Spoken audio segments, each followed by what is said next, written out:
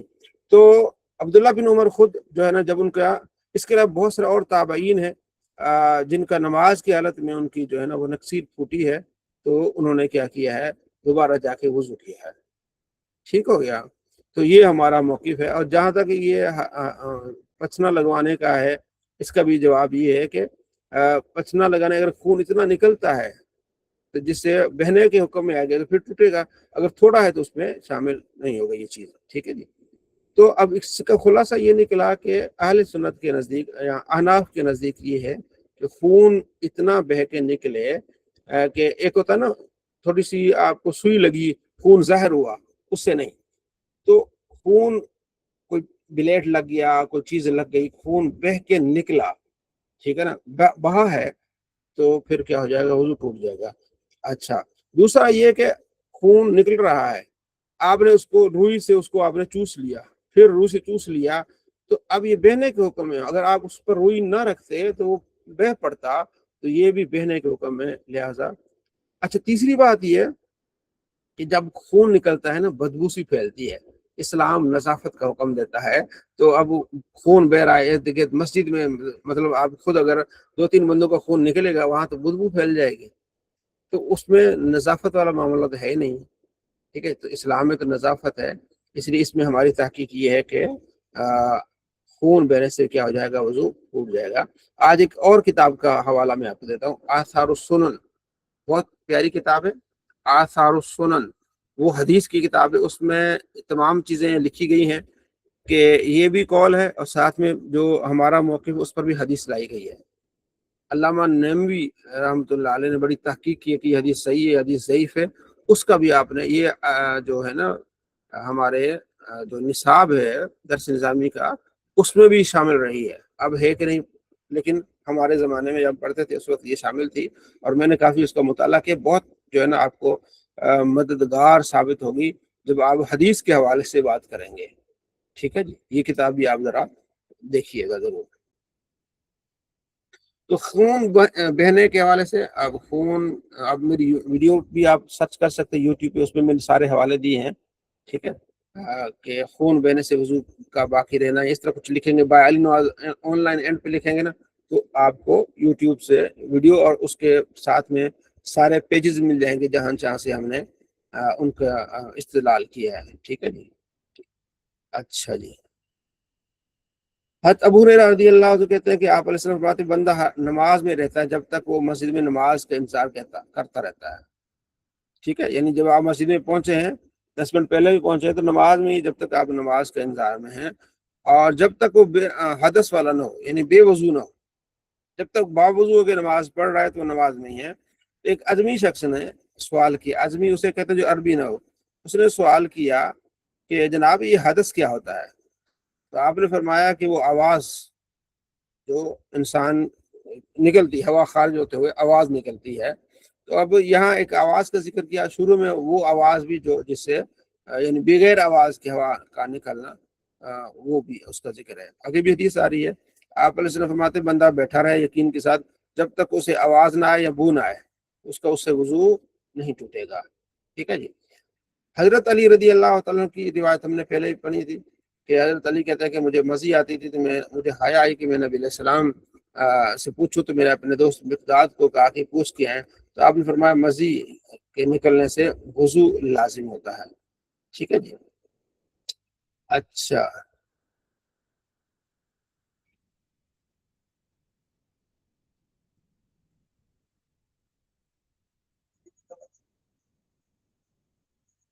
آگے حدیث ہے جس کا خلاصہ یہ کہ عثمان کہتے ہیں کہ جو بندہ بیوی سے ملے اور فارغ نہ ہو، ڈسچارج نہ ہو، تو پھر وہ وضو کر لے، شرمگاہ کو دھو لے.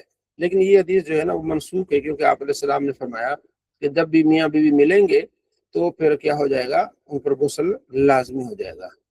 ٹھیک ہے. آگے بھی اسی طرح ہے کہ ایک آپ علیہ السلام نے ایک صحابی کو بلایا تو جلدی آئے اور نہا کے آئے، تو آپ نے فرمایا لگتا ہے کہ تم مصروف سے اپنے میاں بیوی. تو نے کہا جی بالکل. فرمایا پھر اس حالت میں جب ہو تو وضو کر لو. تو یہ بھی منسوخ ہے، کیونکہ بعد میں آپ نے فرمایا کہ جب میاں بیوی ملیں گے تو کیا ہو جائے گا، غسل ان پر کیا ہو جائے گا، فرض ہو جائے گا. آگے بھی وہی حدیث کے حضرت عرفہ کے مقام پر ہم آ رہے تھے تو نبی علیہ السلام نے تھوڑا سا ہلکا سا وضو کیا. ہم نے کہا نماز پڑھنی ہے، نماز ہم نے آگے پڑھنی ہے. ٹھیک ہو گیا. قرآن پاک کی قرات کرنا. اب ہم نے آج 190 حدیثیں پڑھنی ہیں، تھوڑی رہ گئی ہیں، 10-12 رہ گئی انشاءاللہ، اس کے بعد ہماری کلاس. ٹھیک ہے، 190 میرا ٹارگیٹ ہے کہ اتنا تو ہم پڑھ لیں ہیں. اچھا جی، قرات قرآن پاک پڑھنا حدث کے بعد.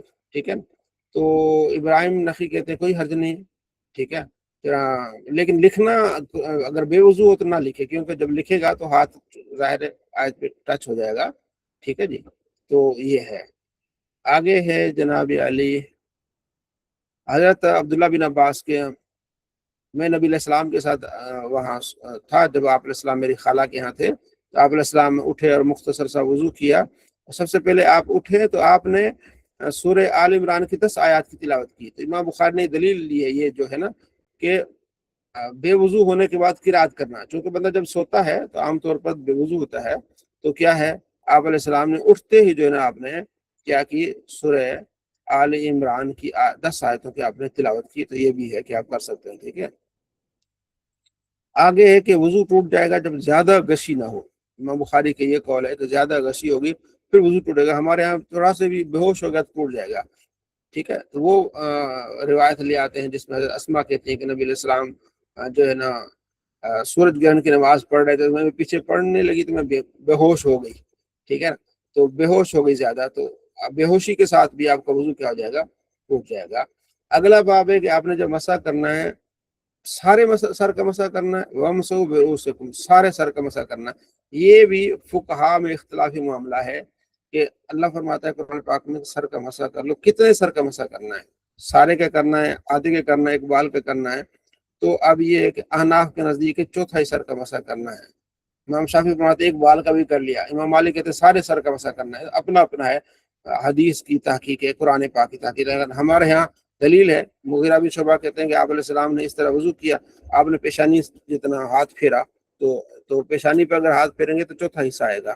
تو فقہاء احناف کہتے ہیں کہ چوتھا حصہ سر کا مسح کرنا، کم سے کم سر کا سر کا مسح کر لیں تو یہ سنت ادا ہو جائے گی.